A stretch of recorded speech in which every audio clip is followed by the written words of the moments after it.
Hello, my dear brothers and sisters. I am delighted to speak to you all to mark this South Asian Heritage Month.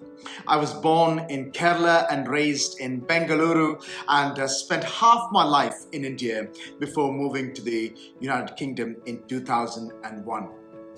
In so many ways, that heritage has shaped my Christian imagination. The first is what I call the dignity of dependence, by which I mean the value of trusting and depending on people who are different from you. You might know in India there are many languages, many different cultures, many different spiritual traditions, many different economies and ecologies, and none can be neatly separated one from the other. I have had best friends who are Muslim and Hindu and Sikh, as well as Christian. Friends on whom I relied and depended on. Friends I admired and learned from. This gave me a sense of belonging in diversity. In other words, not so much so that we are part of a multicultural society, but an intercultural one. This, I think, is a crucial part of learning what it means to be a church as a body. Although we have many different giftings, many different callings, are diverse in many ways, we are one interdependent whole. The second lesson I learned from my life in India is around complexity. Nothing in India is straightforward, whether it is our politics, our economy, or social structures. There are no easy answers or simple solutions. But I think this builds a sense of resilience when you work with creativity in these complexities. It also happens to be good preparation ground for navigating the Church of England, where now I'm a bishop. As it is South Asian Heritage Month, I cannot forget to talk about the importance of the history to Indian culture. Where some countries think in terms of centuries, in India, I think we think in terms of millennia.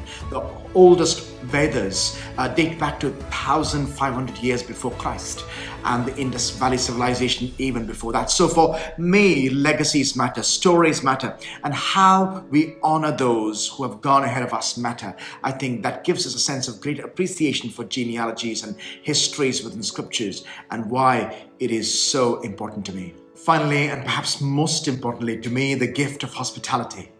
Of course, we Indians are known for our food and drink, but hospitality is so much more than just eating and drinking together. For me, it is a spirit of hospitality. It is the posture we embody that whenever I am, wherever I am, meeting somebody who is different from me, I'm thinking, how can I offer a sense of belonging and acceptance? Hospitality is also a hugely important theme throughout the Bible. Caring for the stranger comes up time and again in Hebrew law, and of course in the teachings of Jesus.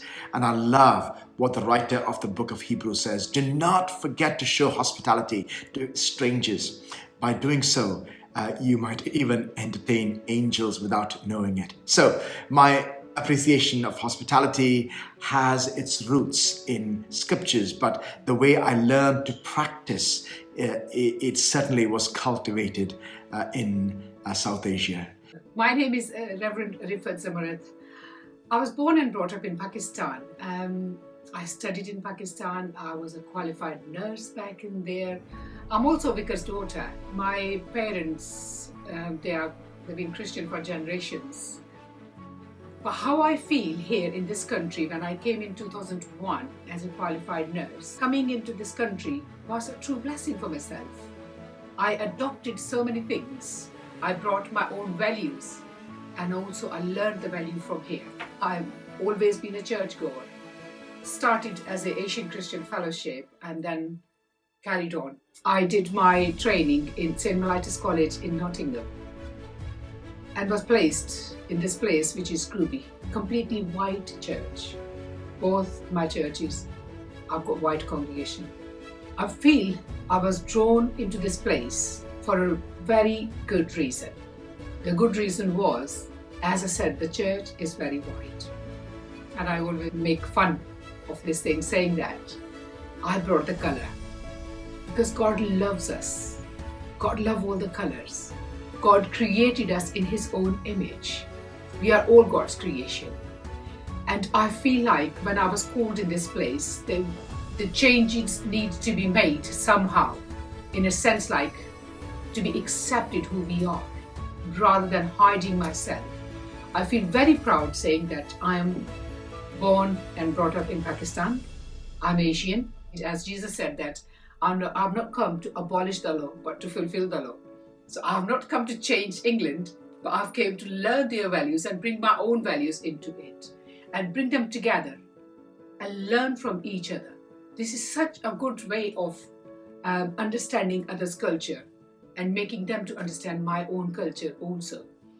I work here very proudly. I walk with my own attire, as you can see me dressed up in my own attire, having my collar on, which makes difference and people understand who I am. Holding my own unique identity makes me very proud that I'm Christian. I'm a person who God loved with my color because He created me. And I would say that the very same tradition and culture is also passed down to my children. I have 3 children, daughter and 2 sons, Samar, Elijah and Joshua. 3 of them, they are following the very same traditions and they're following the very same belief also, which is a strength in our culture, in our tradition. I'm Keshini from the Paradise Island, Sri Lanka, and it's a touristic destination. And we are well known for our hospitality and our warm, big smiles and big hearts. It's been 9 months since I moved to Leicester, UK. I was struggling with God regarding the move because my community project that I started in Sri Lanka was just flourishing at the time when my husband said, leave everything and come to the UK. So I was praying to God, shut the doors on this, As one of my Christian friends shared, she reminded me the story of Abraham. God called him to leave his home and comfort zone and trust Him and come. So that is what I did. I came to Leicester. And it was hard because we didn't know anybody, no family, no friends, and I was desperate to find a church.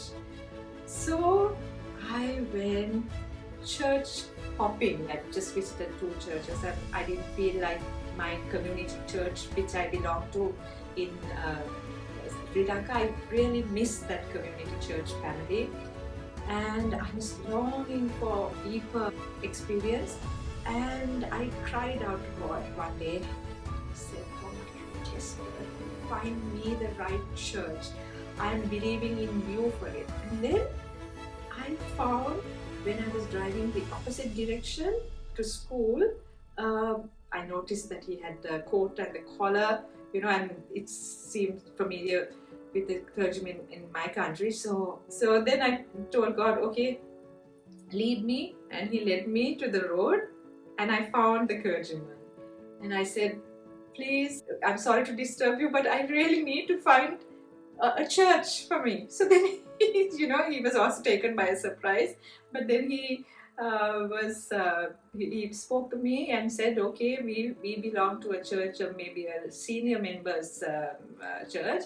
Maybe if you have children, St. John the Baptist will be the right church for you. Then next Sunday I went to St. John the Baptist Church, and they were holding out, to make it a children's friendly service, boards that on, do you feel like boxing someone, do you feel like shouting, do you feel like, all the different emotions. And I felt all those emotions that week. So, and the preaching was relevant to that topic. The worship was beautiful, like back home, and I knew at that moment that this was the church for me. They welcomed me into the St. John the Baptist family. I was able to spot out, newcomers in church, especially other ethnicities, right? So I made it a point to go up to those people, and I was like an advertisement promoting St. John's activities, but I did that because I knew what it did for me, and I just wanted to do the same. So, and still I was homesick, and I was wondering, what is God wanting me to do here? The sermon that day, Jeremiah 29:4, this is what the Lord Almighty, the God of Israel, says to all those I carried into exile from Jerusalem to Babylon. Build houses, settle down, plant gardens, and eat what they produce. So when I heard this, I was challenged because that was all what the sermon was about. So I'm still searching for God's will in all this, looking forward to the doors God will be open.